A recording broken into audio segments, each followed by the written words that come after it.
Hello, everyone. Welcome to our Euro 2022 preview. This is Kudzi.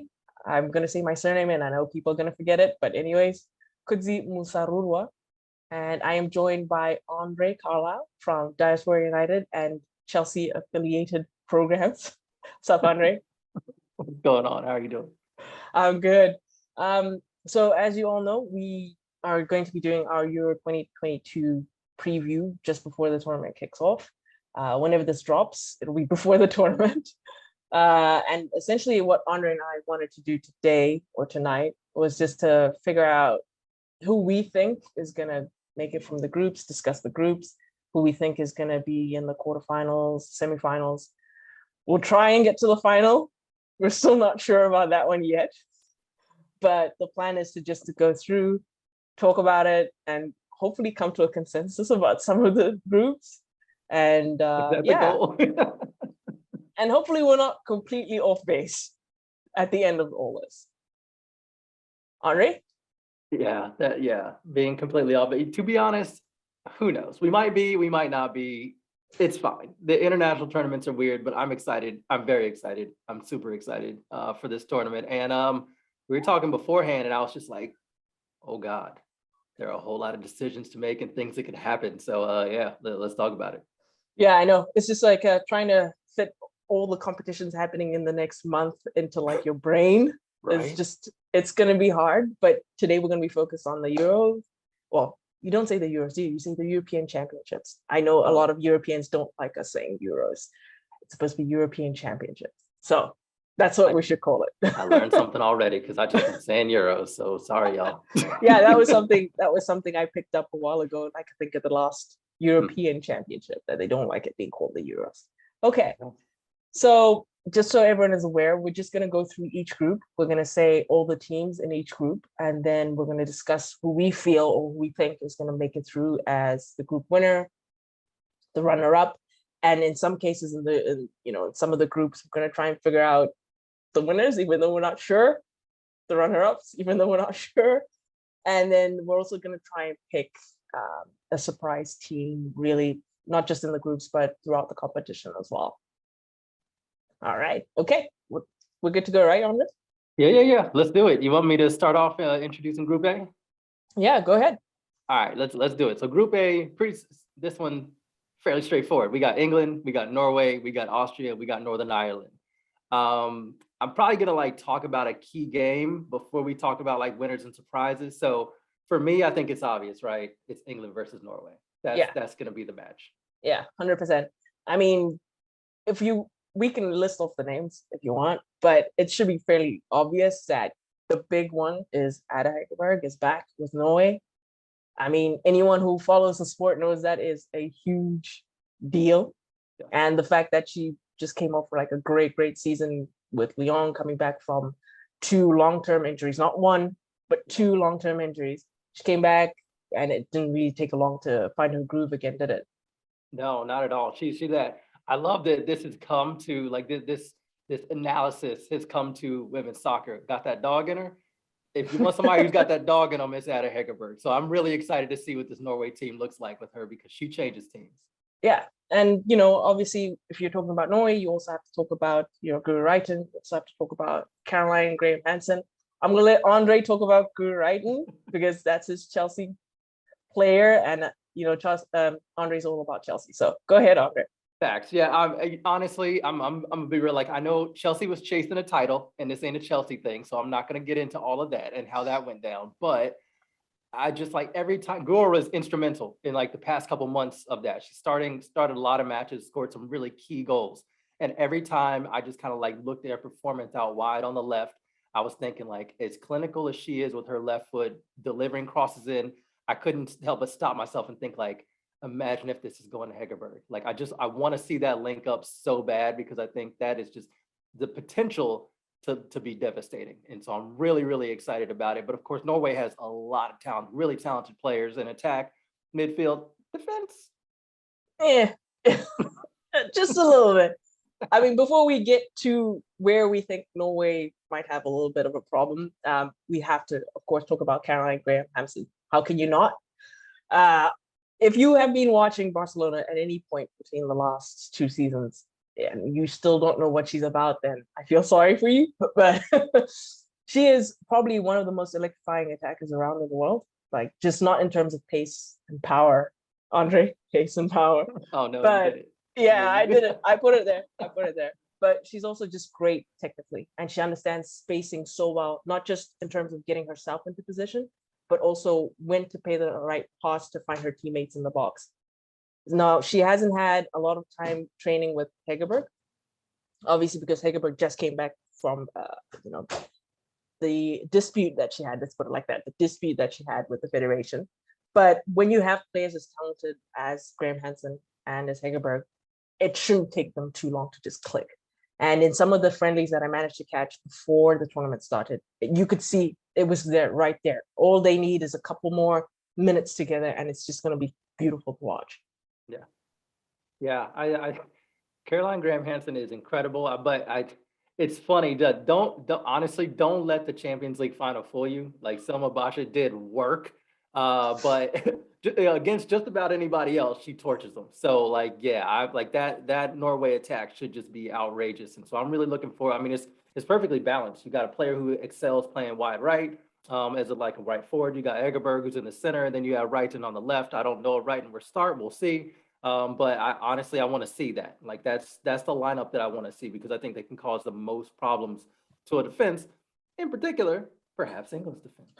Yeah, we'll get on to England in a second. So just in terms of Norway, this is where we have question marks about them, is that back line and the goalkeeper.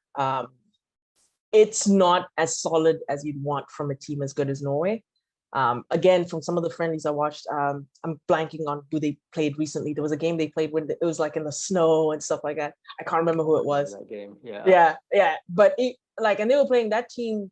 They did, blow them away because they just have better players. But the team that they were playing against really threatened them at the back, and that was a worry for me. So I was like, it was Kosovo. Yeah, Kosovo. That's it. Kosovo. Thank you. Yeah. Thank you. Hold on a second. They're gonna have to edit this out, but I'm running out of time. Okay, they'll have to I'll start a new meeting and then we'll go back to this. They can always edit this out. Yeah. So they were playing against Kosovo and it wasn't great what I saw. Obviously, they've had time to work on all the different things that could make them more solid at the back. But in terms of them going deep, that's the biggest worry, because they're gonna go up against teams that can hurt them in attack. Yeah, no, I think that's the thing about Norway. I think like you look at their midfield, they have capable, quality passers in midfield. They got good, solid midfielders, but it is that defense. I mean, honestly, I don't want to call her out by name, but Maria Thorisdottir, for me, was a Chelsea player at Manchester United. Then I think was benched at Manchester United. Started well. She started okay. She had a couple good performances early with them, and then it just kind of fell off a bit. And it's just like, for me, there's a gap there, and you were able to see that a lot with in that match versus Kosovo. Like you said, they got through even against Poland. I don't think that was the next game they played. They won that one 2-1. One of the goals was an own goal for them. So like that's where they're going to have problems. You do need to be able to keep clean sheets in tournaments like this, because you're not always going to be able to rely on your attack, because that's going to be clearly that's going to be the focus of every team that plays them, is trying to stop them. Some teams aren't going to be able to do it, like in the group A. No disrespect, I don't see Austria or Northern Ireland stopping them, but when you get deeper into the tournament, there will be defenses that they're going to struggle to score against, and you need to make sure that you can keep the game close. Yeah. If you can't do that against like Poland, then I don't know. So that's going to be rough. Yeah. Okay. So obviously the next team we should talk about is the hosts. One of the tournament's favorites, I think we can categorically say that, because they are at home and they're going to have a lot of leftover Arnold Clark fever. And may he rest in peace. Shout out to Arnold Clark. The godfather of women's football. Yeah. So obviously we're talking about England with, now you and I both follow the WSL. You follow it more than I do because, my team wasn't in the WSL this season. They're back, but I wasn't following. Yeah, thank you. Thank you. It is what it is. Well, that's a topic for another day. So, yeah. But I'm pretty familiar with a lot of teams that play there. I'm familiar with the team that I'm gonna butcher her name. I am. You say it. I'm gonna butcher her name. I am. I'm gonna flat out because I always do, and I don't want to. I'm trying to figure out who you're trying to talk about. Who manager? Oh, Serena Weigman. I just, you know Thank what? you. Sometimes I say Weigman, sometimes I say Weigman. I'm sure. Listen, tweet at us and let us know which one it is. Yeah, I'm sorry. yeah. I know certain people, if they hear this, they're gonna be very mad at me for not being able to say her name. I apologize. You all know who you are. But yeah. So basically, England. We can talk about the obvious is that well, actually, let's do this first. There was a big PR push to have Steph Horton on the team. Clearly, that push did not work because she wasn't selected for the Euro 2022 roster, which to me made perfect sense because I don't think she's played. Has she played at all this season? I honestly, I don't. If she has, it was very early on because she hasn't played in a long time. So like yeah, I understand. Like it was a surprising kind of a nice moment when they went ahead and like listed her on like the provisional list because then she like had a chance to make it. And I think that's the way you do it. You know, you respect her past service to the team and all of that. But then it comes down to it, and like you have to be able to prove that you are like match fit and that you're going to be ready. And she clearly was not going to be able to do that. So. Like, I honestly don't know. Yeah, I'm looking at Football Reference right now, and the last recorded match they have for her was January 23rd of this year. So yeah, she played, but not since then. So she basically has missed the whole like the second half of the season, and wasn't ready, wasn't able to be back in time, and not fit enough. Whereas someone like Fran Kirby was, and so she's included. Yeah, and we as people who follow the national team in the US, we know what it's like when they want to invite veteran presence into the team to help the team. And there's no doubting Steph Horton's quality. There's no doubting her leadership because she's been the captain for the team for a very long time. But in this case, honestly, like you said, she's just not match fit. And yeah, you could bring her, but then what? Like if you have a situation where if one of the players goes down, especially in center backs, if one of them goes down and you have to bring her on, do you think that, or do you trust that she's capable of going a full 90 in a mini tournament like this, right? It's a tournament, it's compressed. There's going to be a lot of games in a very short amount of time. Is she going to be able to handle the load so quickly after being, away from the game, so to speak, for so long? So yeah, for me personally, I was like, I understand why there's the push for her because, here we are in the US or North America, should I put it like that? So I get the push for having a veteran on the team like Steph Horton, but to me, it just didn't make any sense to select her. So when she wasn't selected, I wasn't surprised by that.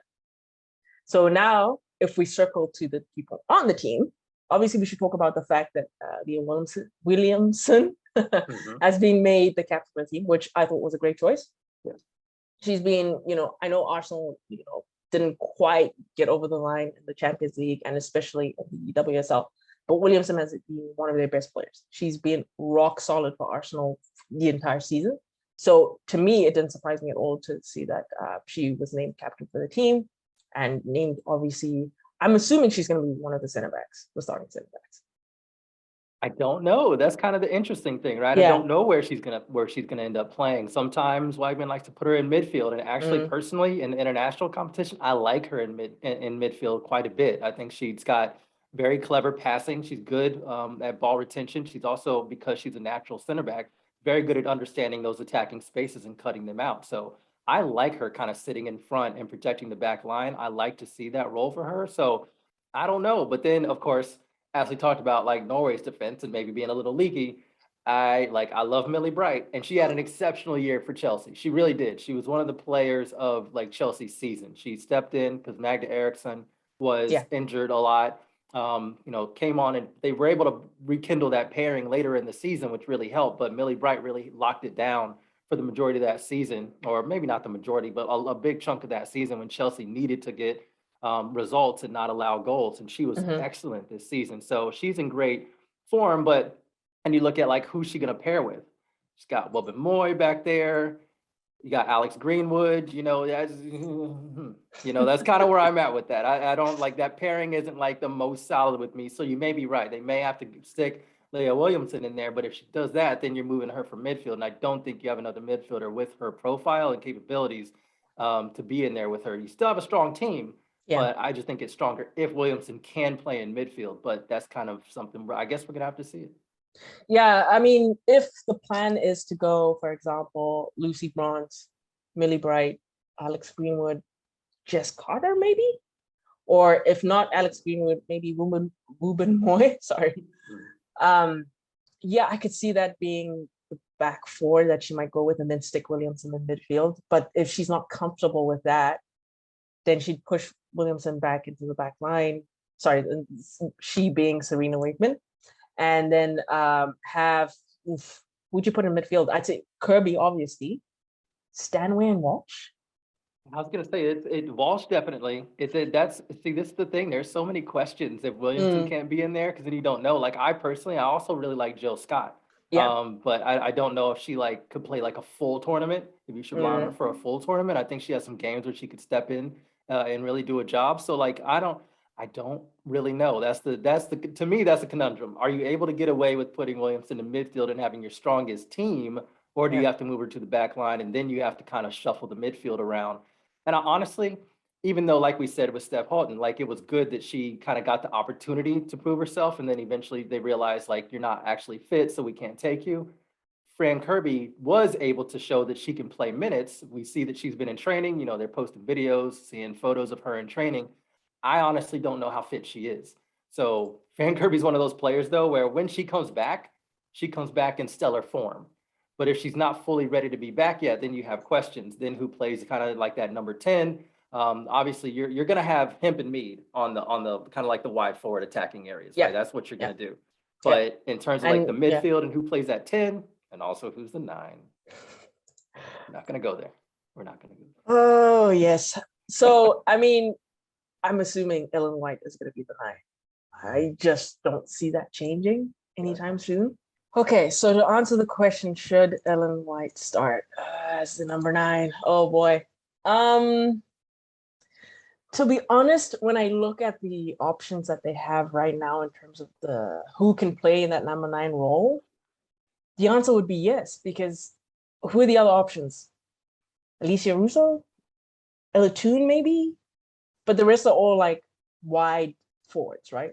They're all like wingers or wide forwards. Don't. I know I'm biased. Yes, Bethany England. I don't personally, I see her like if you insist on playing White as the number 9 and you want to include Beth England in the team, I would have them as 2 up top. I wouldn't have her as a 1. That's my personal opinion. Now, as a Chelsea person, you've obviously seen her play much more, but to me, I think she works best when she has someone with her, either just behind her, like if it was Kirby, for example, which we know is, to be honest, we know it's not going to happen. It's going to be Ellen White as the 1. Yeah. So if you're going to play England, you put both of them together. That's my opinion. Yeah, I think, see, the thing with Bethany England is interesting is that she can play. She likes to play like around the edges, like outside of the box. She can also play inside kind of as a target, but she's not like, that's not her best skill, which is probably what's kept her back from being able to take over that position. Because especially with 2 wide creators as good as Mead and Hemp, you really need somebody who's going to be pretty stationary in the box and be able to move and get in between the center backs to get on the end of that service. So I get it. Sometimes Bethany England isn't all that adept at being that player. Sometimes she is, and she scores some good headers with some service. We saw Goa Wrights, and again, shout out to her, be able to have link up with Bethany England for some good assists. So you can, like, I've seen it before, but not consistently. But I do think that at some point you're not going to, like, the reliance on Ellen White. We saw with Manchester City. It doesn't work all that well where she's at in her career right now. I think you're going to kind of see the same thing with England. They're going to struggle. They'll create chances, but unless it's Hemp or Mead getting into the box themselves, and that was kind of going to be my Kirby point, that if Fran Kirby can play, if she can play, and it's a big if, but if she can play, and depending on how well she can perform, I do think that you have somebody who is capable of getting into the box. So you really could, not that you'd hit crosses to like 5'1" Fran Kirby from wide, right? But she is quality at getting to the box, getting the ball to her feet, and then making something happen. So I think you can have some interchangeability there with her and perhaps like a player like Beth England, because then you have somebody else you need to mark, and maybe Beth England can step out and find those pockets that she's more comfortable in. But like you said, it's all that aspect of talking about England is purely hypothetical from my standpoint, because we know what's going to happen. Ellen White will be the 9, and they're just going to hope that she scores. And to be fair to her, in international competition, she scores better. She scores a lot. Yeah, we'll see. Yeah, so I mean, there we go for England. I mean, if we're gonna say there's a weakness, it all depends on how they put together the team, right? So, like we discussed before, where's Williamson gonna play? Is she gonna be in midfield? Is she gonna be in the back line? Personally, and I know this is gonna ruffle some feathers, I'm not the biggest Roebuck fan. Okay. I like what she's about. I like her style. I just think sometimes she gets caught out. And, yes, you take that risk when you have a sweeper keeper. I know that. But you can have sweeper keepers who do all of that and still stop people from scoring. Easiest example is Manuel Neuer.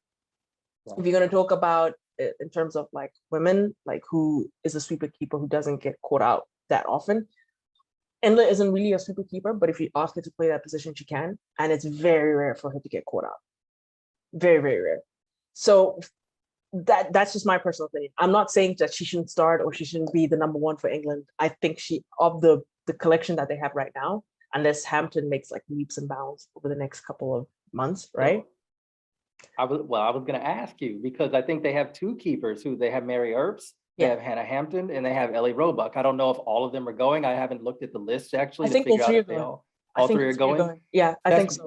So that's very interesting to me, because it does seem like she's clearly not set. Like there's not a definitive number 1. And I think that's the way to do it. Because I know like whenever Chelsea plays Manchester City and Roebuck's in goal, smack the ball from 30 yards, keep it on frame, and you got a shot. Like we have scored some absolute bangers on Roebuck. And yes, they've been brilliant shots, but you're right. She does have a hard time tracking the flight of the ball when it's a shot struck with power and velocity.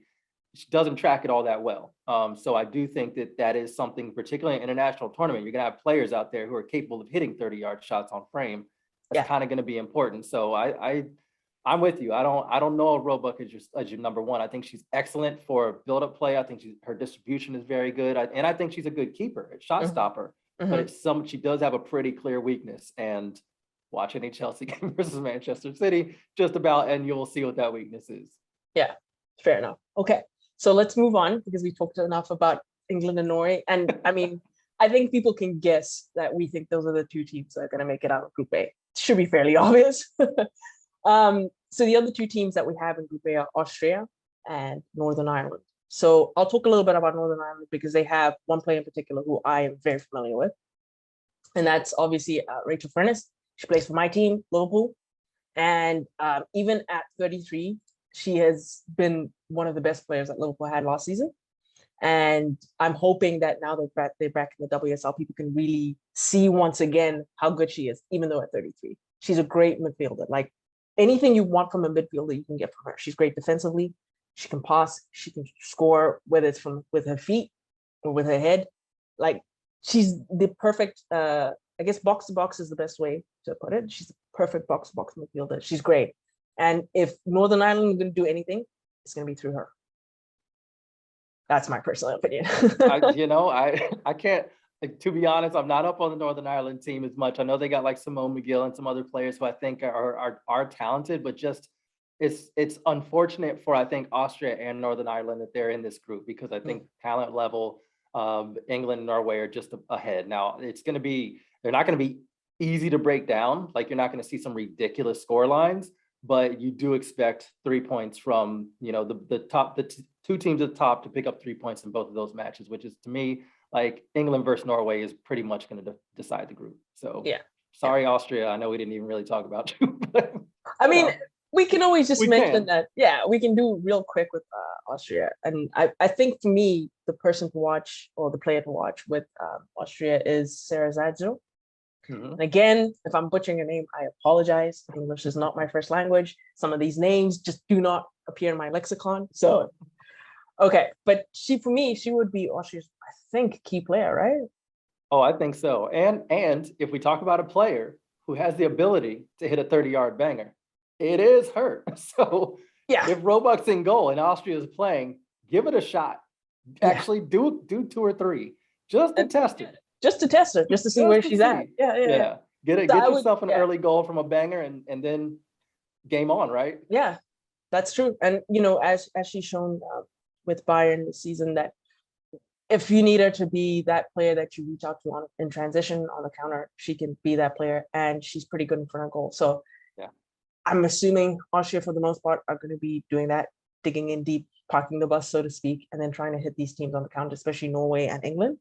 And they might get some joy from it. They really could get some joy from it because they do have the players that are capable of hurting teams on the counter. It's just like, can they do it for 90 minutes? right. Or 90 plus minutes? Let me put it like that. That's the only question mark. But in terms of who we think is going to qualify for Group A, it's going to be, personally, I think England is going to be the group winner, and then Norway is going to be the runner-up. Again, because that Norwegian backline, that's my biggest worry for them. Is going forward, they're going to be great, but oh man, I'm worried about that backline. I want to believe in Norway so much. I really do. I like that. I like so many of the players on the team a lot. I'm really excited to see Hegerberg back with that team. I think it was such a, like, I want to see that move rewarded. It was such a bold and important move, what she did to step away from the national team and tell them, like, these are like, it's not good enough, and I'm not going back until it is. And to stick to that, and to be part of those conversations about, what are we going to do to improve? Is this good enough? Like, and I also like the fact that she said, like, I'm not going to play, I'm not going to take on like an advisory role. Y'all are good enough to figure it out. If you care about the sport, if you care about the team, you will figure it out. They did. And then they started having conversations about, all right, here's what we do. Here's what we're doing. Here are changes we've made. What do you think? And then the dialogue opened up and she was like, okay, cool. So I love the way she approached that. I think it was a really smart and clever and very powerful use of her power, and that her ability has granted her. So, but like you said, when it's on the pitch, you have to rely on that back line. Yeah, I am shooketh. So we were talking before this and I was all hype about, like, yeah, I'm going to go with Norway for my group winner. And now that we've talked about the group in depth, I'm like, all right, they finished in second. Yeah. Unfortunately, I mean, it's not all doom and gloom for them. Finishing second isn't bad, yeah. but we'll discuss the knockout stages later.